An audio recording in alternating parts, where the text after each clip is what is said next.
Hola, ¿qué tal? Mi nombre es Daniel Camacho, esto es de Cómo Escribir y les doy la más cordial bienvenida a este cuarto video de una serie de 5 videos cuyo propósito tiene el servir como una suerte de curso introductorio para abordar el contenido que vamos a estar viendo prácticamente a lo largo de la existencia de este canal.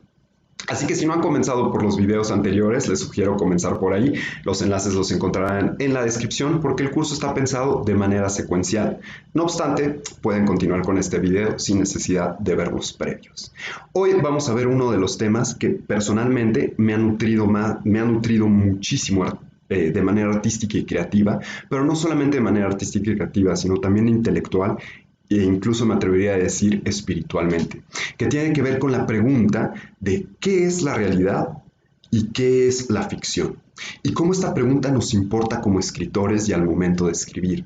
¿Por qué? Porque si la respuesta que estamos dando rápidamente en la cabeza es, pues bueno, la realidad es aquello que se puede medir, que se puede observar, que se puede contar, y digamos la ficción pertenece más a un plano mental, es la interpretación, las historias que damos sobre eso, que ponemos encima, etcétera. Pues precisamente este video está hecho para desafiar esa postura. ¿Por qué? Porque la idea es finalmente empezar a borrar, a difuminar la barrera, la frontera que existe entre el escritor y lo escrito, y darnos cuenta cómo en el meternos en una historia vamos a encontrar un manantial mucho más grande de infinitas posibilidades donde esa historia nos afecta y la afectamos al mismo tiempo. Mucho más allá de que, bueno, pues se me ocurrió una historia y un personaje y quiero aprender a ponerla en papel porque la considero interesante o divertida.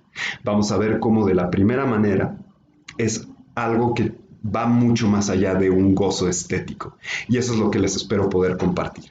Como segunda parte, precisamente vamos a ver cómo muchos de los más grandes escritores y de las obras más grandes han utilizado precisamente este cuestionamiento y algunas técnicas narrativas que vamos a ver en este video para nosotros poder empezarlas a aplicar inmediatamente ya en nuestros escritos. Así que es un módulo muy especial, es un momento del curso muy especial porque me toca en muchos sentidos más allá que algo simplemente teórico o mental. Así que sin más, únicamente decirles que las personas que están disfrutando siguiendo estos videos, no olviden en suscribirse y activar las notificaciones para estar al tanto de cuando subamos nuevo contenido y en comentar para fomentar precisamente esta idea de comunidad que estamos haciendo los unos con los otros. Esto es una increíble ayuda hacia el contenido, hacia el futuro, hacia el desenvolvimiento de este canal. Así que sin más, comenzamos. ¿Qué es la realidad y qué es la ficción? Antes de esto, de responder, voy a dar simplemente el contexto de uno de los experimentos científicos que cambiaron el modo de ver absoluto de la realidad en el mundo y en torno a la ciencia y al conocimiento. Esto ocurrió en 1926 bajo un experimento que se llamó Double Slit Experiment, o en español, el experimento de la doble rendija. ¿En qué consistía este experimento? Muy fácil, digamos que en el momento de ver muy fácil, digamos, la concepción, la lógica. En el momento de ver la realidad, los científicos estaban haciendo cada vez microscopios más potentes para observar aquellos que nos es más fundamental, aquellos más íntimos. Se dieron cuenta que el hombre está compuesto por órganos, los órganos están puestos por tejidos, los tejidos están hechos de células, las células están hechos de átomos, los átomos están hechos de moléculas, y si seguían indagando en ello, pues iban a encontrar posiblemente aquella pequeña partícula creadora, quizá pongámoslo de esa manera, que construye la realidad. Y si el hombre es parte de un macrocosmos, que es la Tierra de un universo, pues bueno, encontrando aquello que es lo más pequeño, podríamos encontrar el misterio o la más grande, digamos, la partícula que lo genera todo, y si la encontramos y la entendemos y la aprendemos a manipular, pues tendremos más conocimiento del mundo y del universo. Fácil, lógica sencilla, incluso se le llama reduccionismo científico a esta postura. En 1926, en el momento en el que empiezan a manipular las partículas, eso quiere decir los pedazos, digamos, de materia más pequeños que han encontrado, que ya en sí o no han encontrado manera de dividirlas o quizás sean indivisibles, se dieron cuenta de algo extrañísimo. Hicieron un experimento con una doble rendija donde pasaban una partícula y había una cámara, digamos como la cámara de las fotografías antiguas, esa como película negra que captaba cómo se comportaba. y se dieron cuenta de algo muy extraño, que cuando la observábamos, esa partícula, que es, recuerden, es lo que nos compone, es lo que está más adentro de nosotros, lo más chiquito que tenemos en nosotros mismos, ya olvidemos la silla del universo, en nosotros mismos, que cuando lo observaban, esa partícula se comportaba como materia, y cuando no lo observaban, esa partícula se comportaba como luz, como una onda de posibilidades. Pero a ver, la materia y las ondas y la luz son dos cosas absolutamente distintas. ¿Y cómo es posible que la misma partícula se comporte no de una u de otra manera, sino de las dos maneras? Eso quiere decir que cada vez que observaban la partícula se materializaba, pero cuando no lo observaban era todas las posibilidades y se comportaba como luz. Piénsenlo de esta manera, adentro de ustedes, en la forma más pequeña, los científicos hoy en día no saben si somos luz o materia, onda o materia. Para volar la cabeza. Ojalá para ustedes también sea intrigante esto, de que se dieron cuenta los científicos que no saben qué es la realidad, no saben cómo se comporta la realidad. Hubo una teoría que hoy en día sigue vigente y que fue dada por aquellos de los más eminentes científicos de aquel momento, como Niels Bohr, que es posiblemente exista no solamente una realidad, sino una infinidad posible de realidades, y que nosotros al observar simplemente estamos observando una de ellas, pero tanto la partícula como la onda necesita una conciencia que la vea para manifestarse y para determinar si es materia o si es luz o si es onda.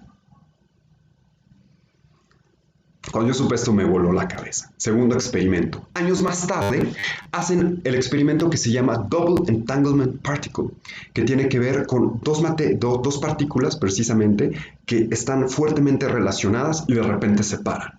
Se dan cuenta que al alterar una, la otra se altera casi inmediatamente.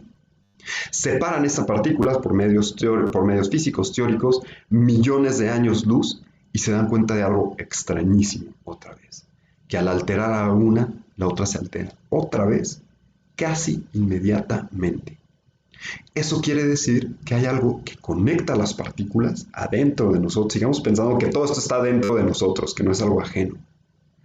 Que al separarlas hay algo que las conecta, que es mucho más veloz que la luz.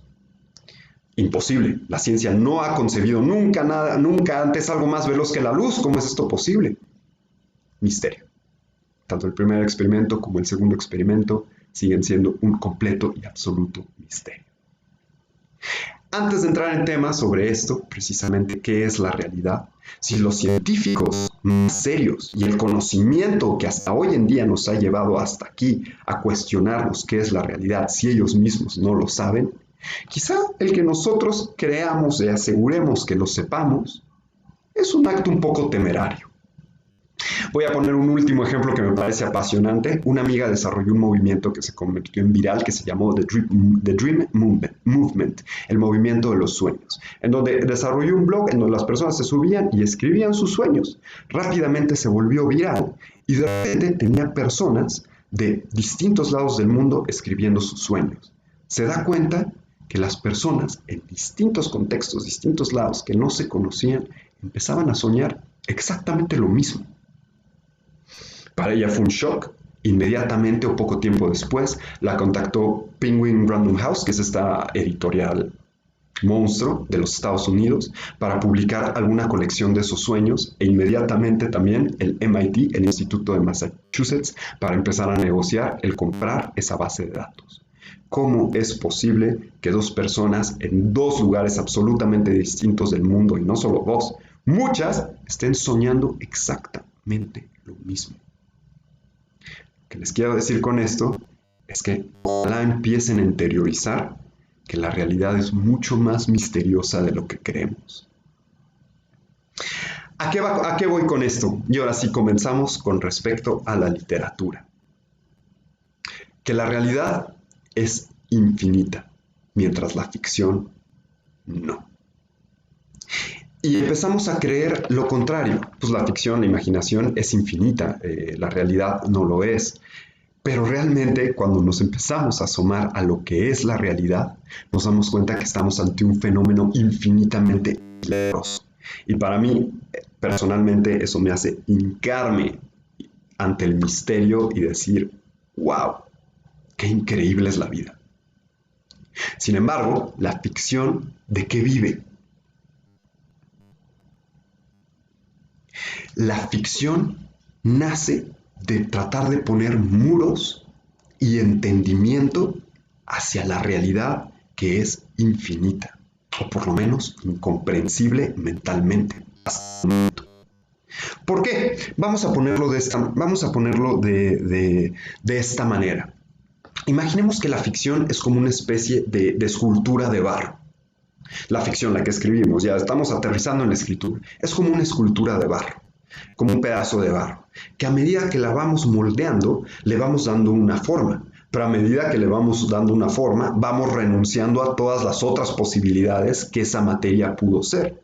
Y cuando terminamos esa escultura, podemos decir, mira, es un perro, es un gato, es un animal, es una mujer, es un hombre, es un andrógino, es un ser mitológico, pero no es una nube, no es un sueño, no es...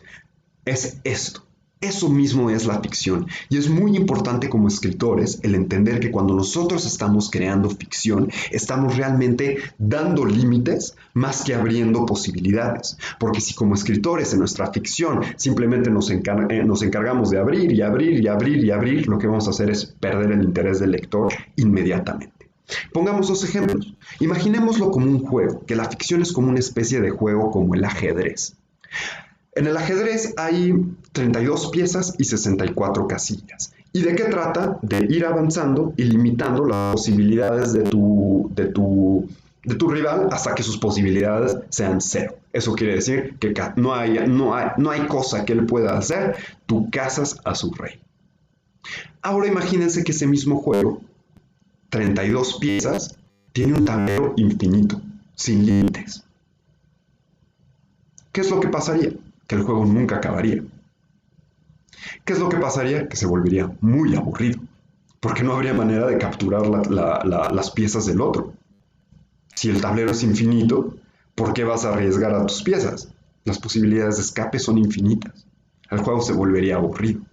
De la misma manera, si consideramos la ficción como algo que pone límites, enclaustra límites en un mundo, de la misma manera el juego como el Monopoly. Imagínate si el Monopoly tú pudieras elegir cómo avanzar y hacia dónde avanzar. 1 adelante, 3 hacia atrás, nunca habría necesidad de caer en una casilla errónea. Pero los límites, aquello que distingue, que pone que solo haya 64 cuadros en el ajedrez o que solo haya tantas casillas en el Monopoly, todos siempre tengan que pasar esa dirección, es lo que lo hace divertido, es lo que lo hace interesante, es lo que lo hace que nos guste. Porque curiosamente en los juegos, entre más claras sean las reglas y más sencillas, mucho más divertido es el juego. Pongamos otro ejemplo más literario. The Walking Dead. Si algunos de ustedes han visto esta serie, entenderán lo que les digo. Para los que no han visto esta serie, The Walking Dead es un mundo post-apocalíptico en donde un personaje se levanta y hay una invasión de zombies. De manera que si lo vemos como un tablero, todo el alrededor es una amenaza. Las personas necesitan de células, es decir, de unos del otros para sobrevivir ante un mundo que es amenazante y los recursos son limitados. Pero por si fuera poco, dentro de la misma célula los recursos también son limitados. Y por si fuera poco, dentro de ese mundo amenazante existen otras células compitiendo por esos recursos. Es un tablero. ¿Qué fue lo que desarrolló The Walking Dead? Es simplemente los personajes, las fichitas de ajedrez por ponerlo.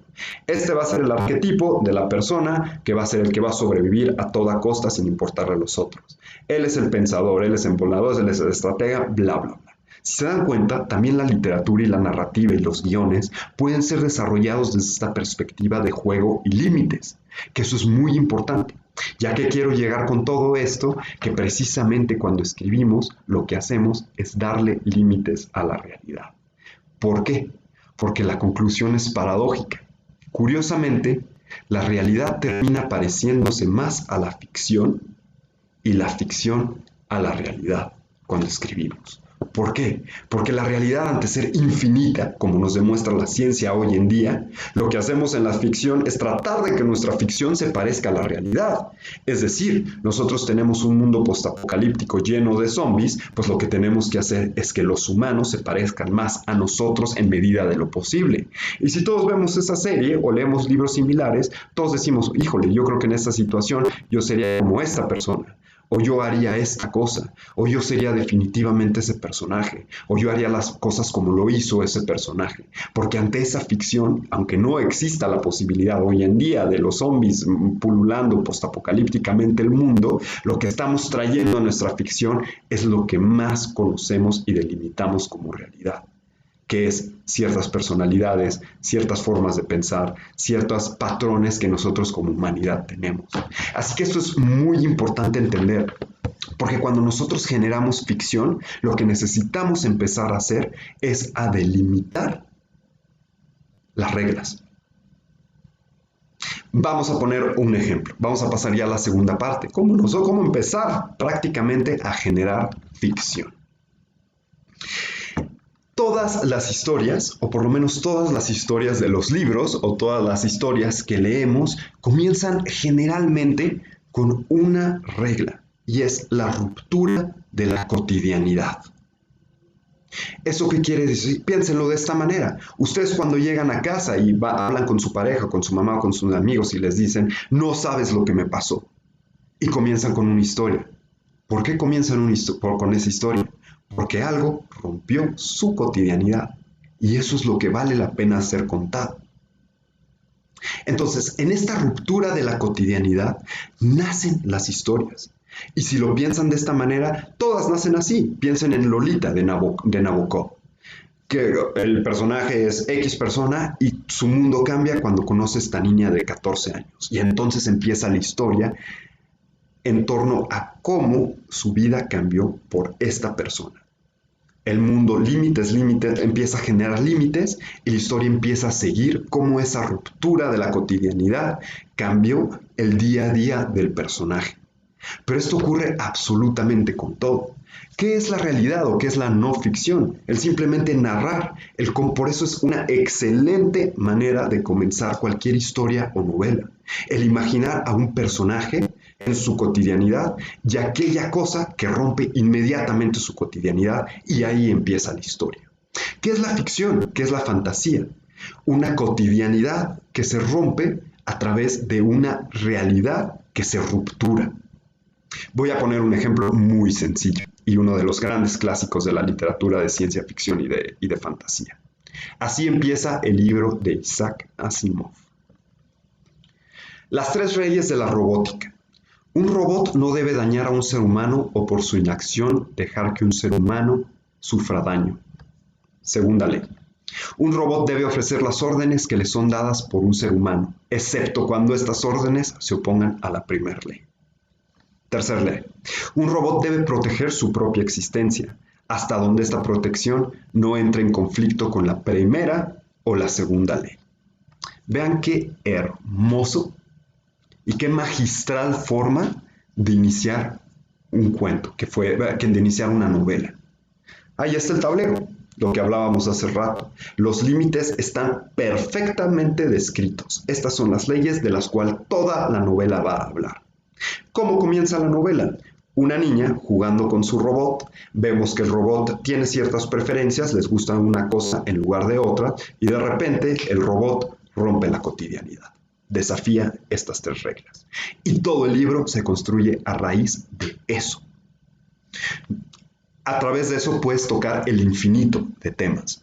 Pero inmediatamente Asimov pone su tablero, sus límites y dice, esta novela se va a tratar sobre estos límites. Estas son las reglas del juego.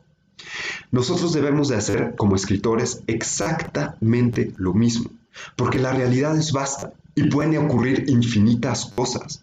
Por ejemplo, también los personajes. Los personajes nosotros nos gusta creer que estamos creando personas, pero como vimos en videos anteriores, les recomiendo si no han visto los videos anteriores verlos, cuando creamos personajes no estamos creando personas, estamos creando símbolos.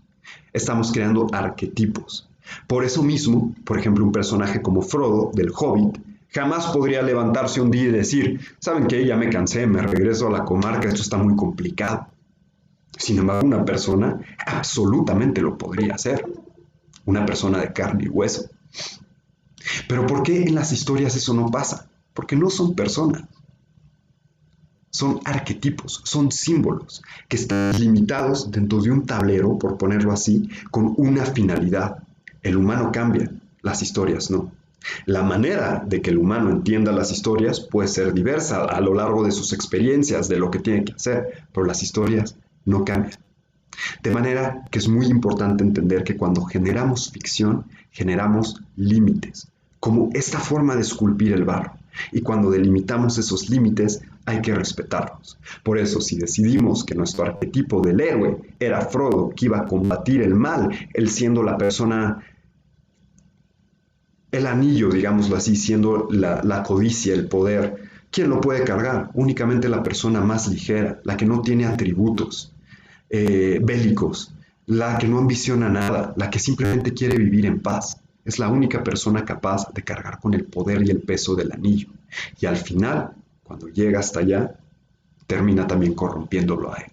Que ese es uno de los grandes mensajes de la saga de Tolkien, ¿no? La relación del hombre con el poder.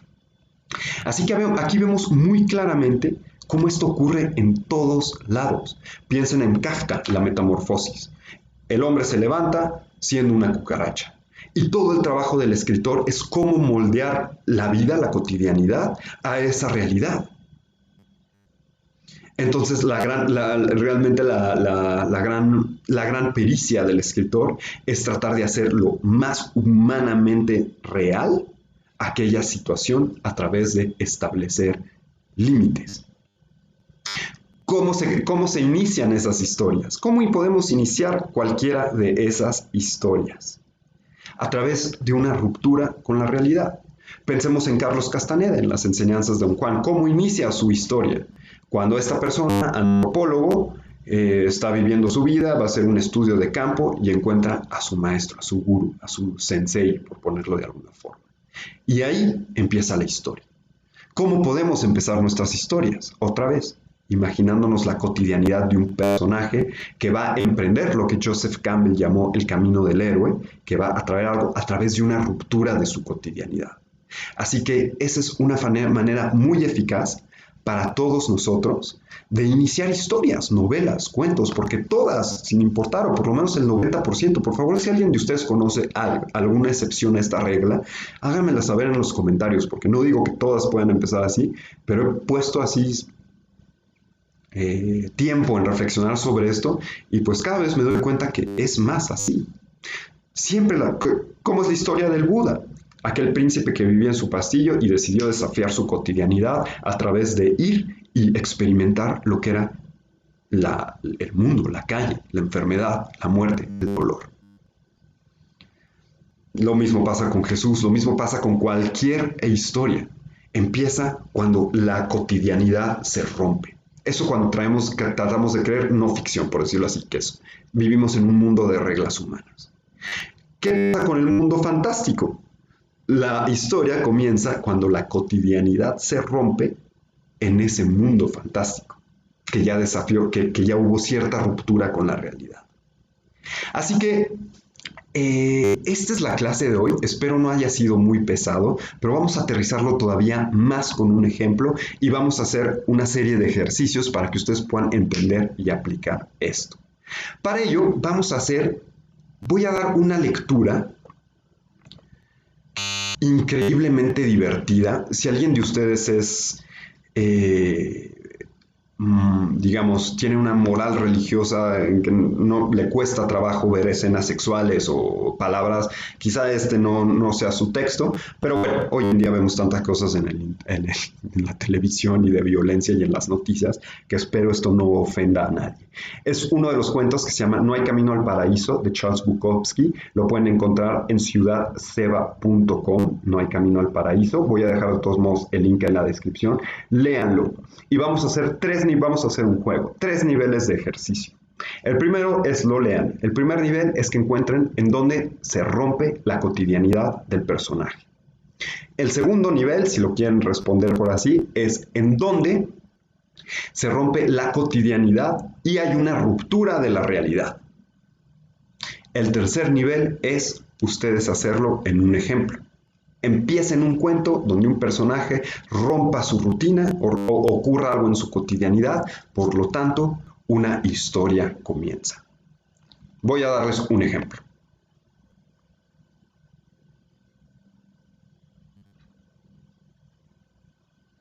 Este es el ejercicio que realicé para ustedes, para que puedan ver a qué me refiero con todo esto y tal vez ustedes, ojalá, puedan animarse a replicar algo similar. Esta mañana, Trino fue a la escuela con la firme convicción de defender sus calzones a capa y espada. Comprendemos por qué refinaba los dientes de coraje en su camino de regreso, maldiciendo a los 4 bullies que lo sujetaron de las 4 extremidades y particularmente insultaba al más maldito que lo jaló hasta sentir crujir de la tela bajo sus pantalones. Como no hay mal que por bien no venga, ese momento suscitó la empatía que lo envalentonó a defender a un gato que era asediado por una pandilla de perros que trataban de alcanzarlo sobre un basurero público.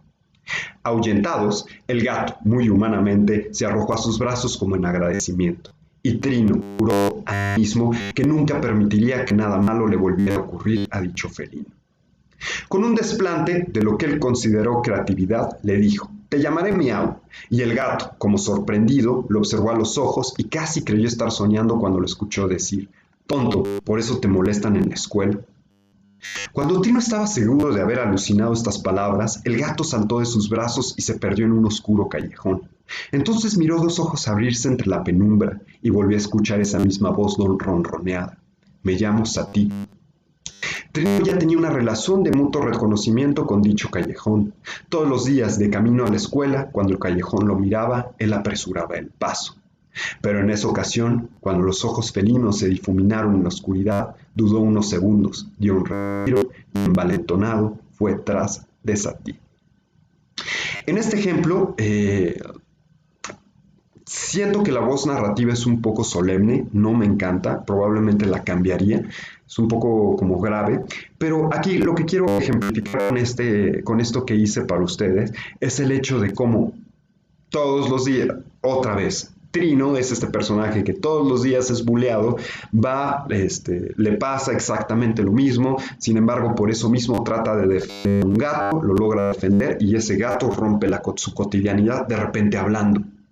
Le dice su nombre, se va a esconder un callejón al que Trino le tiene particular miedo y Trino decide seguirlo. Entonces comienza la historia. Esto es lo mismo que hacen todas las novelas, todos, particularmente los cuentos. Podría decir que el 100%, pero no me atrevería porque seguramente hay excepciones, sobre todo si se quiere ser contemporáneo y tratarse de salir de un poco de estas reglas y escribir un poco una literatura más arriesgada. Pues bueno, se pueden hacer distintas cosas, no lo dudo. Pero bueno, antes de tratar de romper con las reglas, primero hay que entenderlas. Y hay que, en conclusión, para escribir, empezar a generar límites. Como aquella analogía del barro. Tenemos un barro que puede crearse en todas las formas, pero mientras le vamos dando una forma, esa forma va renunciando a ser todas las anteriores. Por favor, nada más, entonces estos son los 3 niveles de ejercicio. El primero, identificar en el cuento de Bukowski, No hay camino al paraíso, en dónde se rompe la realidad. El segundo es en dónde se rompe la cotidianidad. El segundo es en dónde se rompe la cotidianidad y la realidad. Y el tercer nivel, si ya están en ese momento, el aventurarse a escribir justamente un inicio de cuento en donde un personaje esté rompiendo la cotidianidad. No importa si no es fantasía, con que rompa su cotidianidad y empiece una historia. De esa manera van a tener un muy buen recurso que utilizan todos los grandes escritores, Simón,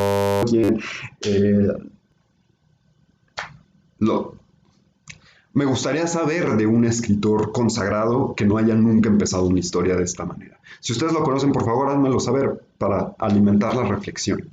Así que, antes de eso, por favor, una duda que si me pudieran responder en los comentarios también se los agradecería mucho, que es, ¿cuándo prefieren que suba los videos? ¿Cuándo ustedes tienen más tiempo? Porque estos videos requieren de cierta atención, cierta disciplina.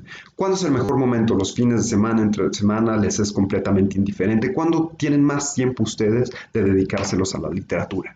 Si me pudiesen resolver esa pregunta, se los agradecería infinitamente. Espero que este video les haya sido de ayuda, que les alimente la reflexión, no solamente del mente, sino del corazón, para tratar de ver la vida como es, como un milagro increíblemente inabarcable por nuestro intelecto, pero posiblemente experimentable, si esa palabra existe, por nuestro corazón, por nuestra experiencia.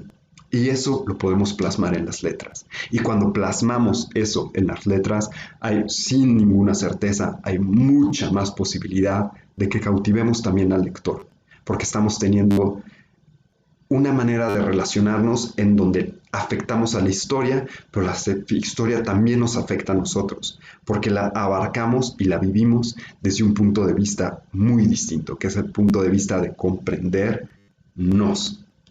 Así que espero esto haya sido de utilidad, espero sus comentarios. Hay 3 niveles, veo que a algunos se les complica hacer los ejercicios, entonces ustedes elijan el nivel que quieran participar. Y bien, me encantaría también leer aquellos que se aventuran, sus ejercicios.